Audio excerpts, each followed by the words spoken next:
ನಮಸ್ಕಾರ ಸ್ನೇಹಿತರೆ, ಸುಮಾರಷ್ಟು ಜನ ಅನ್ಕೊಂತಾ ಇರ್ತೀರಾ ಯಾವಾಗ್ಲೂ ಟ್ರಾವೆಲಿಂಗ್ ಅಲ್ಲಿ ಇರ್ತಾರಲ್ಲ, ಕೆಲ್ಸ ಎಲ್ಲ ಯಾವಾಗ ಮಾಡ್ತಾರೆ, ಹುಡುಗರುಗಳು ಇದಾರೋ ಇಲ್ವೋ, ಇವ್ರು ಕೆಲ್ಸ ಕೊಟ್ರೆ ನಿಜವಾಗ್ಲೂ ಮುಗಿಸ್ಕೊಡ್ತಾರ ಅಂತೆಲ್ಲ ಆಲೋಚನೆ ಮಾಡ್ತಾ ಇರ್ತೀರಾ. ಹಾಗಾಗಿ ಈ ವಿಡಿಯೋನ ಸಮರ್ಪಣೆ ಮಾಡ್ತಾ ಇದ್ದೀನಿ. ದಯವಿಟ್ಟು ಕ್ಷಮಿಸ್ಬೇಕು, ನಾನು ಆ ಗುಂಪಿಗೆ ಸೇರಿದವನಲ್ಲ. ನಾನ್ ಜೀವನದಲ್ಲಿ ಏನಾದ್ರೂ ಕಿಂಚಿತ್ ಗಳಿಸಿದ್ರೆ ಅದು ಸಾಧನೆ ಇದೆ. ಗೆದ್ದಿದ್ದು ಪೌರುಷದಿಂದ, ಬದುಕ್ತಾ ಇರೋದು ಸ್ವಾಭಿಮಾನದಿಂದ. ಪ್ರೀತಿಲ್ ಸ್ವಿಚ್ ಹಾಕಿದ್ರೆ ಬೆಳಕು, ಕೋಪದಲ್ಲಿ ಕೈ ಹಾಕಿದ್ರೆ ಶಾಕ್.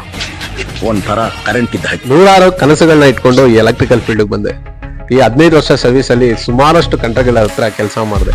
ಸುಮಾರಷ್ಟು ಜನ ಬೈದಿದ್ದಾರೆ, ಸುಮಾರಷ್ಟು ಜನ ಹೊಗಳಿದ್ದಾರೆ, ಸುಮಾರಷ್ಟು ಜನ ಪೇಮೆಂಟ್ ಕೊಡ್ತೀವಿ ಮೋಸನೂ ಮಾಡಿದ್ದಾರೆ. ಬೈದಾಗ ಕೋಪ ಮಾಡ್ಕೊಂಡು ಈ ಕೆಲ್ಸಕ್ಕೆ ಬರಲ್ಲ, ಅವಾಗ ನಿನ್ನ ಹತ್ರ ಇಲ್ಲ ಅಂದ್ರೆ ಇನ್ನೊಂದ್ ಕಡೆ ಅನ್ಬಿಟ್ಟು ಊರು ಸುತ್ತಿರೋದು ಉಂಟು. ಅದಾದ್ಮೇಲೆ ನನ್ಗೆ ಅರ್ಥ ಆಗಿದ್ದು ಒಂದೇ, ಊರೂರು ಸುತ್ತಕ್ಕಿಂತ ಒಂದೇ ಊರಲ್ಲಿ ನಿಂತ್ಕೊಂಡು ಕೆಲಸ ಕಲ್ತಿ ಆಮೇಲೆ ಊರೂರು ಸುತ್ತಕ್ಕೆ ಹೋಗ್ಬೇಕು ಅಂತ ನಿರ್ಧಾರ ಮಾಡಿದೆ. ಇವತ್ತು ಊರೂರು ಸುತ್ಕೊಂಡು ಕೆಲಸ ಮಾಡ್ತಾ ಇದೀನಿ. ಅದಕ್ಕೆಲ್ಲ ಕಾರಣನೇ ಈ ಎಲೆಕ್ಟ್ರಿಕಲ್ ಕೆಲಸ.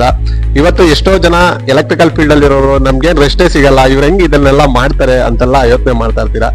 ಇಲ್ಲ ಸ್ನೇಹಿತರೆ, ನಾನು ಟ್ರಾವೆಲಿಂಗ್ ಜೊತೆಗೆ ಕೆಲಸನೂ ಹುಡ್ಕೊಂಡಿರ್ತೀನಿ. ಅದೇ ಜಾಗದಲ್ಲಿ ಕೆಲಸಗಳು ಸಿಗುತ್ತೆ. ಚನ್ನಪಟ್ಟಣದಲ್ಲಿ ಕೆಲಸ ಇತ್ತು, ಒಂದು ಮೋಡಕ್ ಪೈಪ್ ಹಾಕ್ಬೇಕಿತ್ತು. ಇನ್ನೊಂದು ನನ್ನ ಸ್ನೇಹಿತ ಸೋಮಶೇಖರ್ ಅಂತ ನನ್ನ ಹತ್ರ ಕೆಲಸ ಮಾಡ್ತಿದ್ದ, ಅವನೊಂದು ಫಿಟ್ಟಿಂಗ್ ಹಾಕ್ಬೇಕಿತ್ತು. ಎರಡು ಕೆಲಸ ಆಗುತ್ತಂತ ಹೊರಟೆ.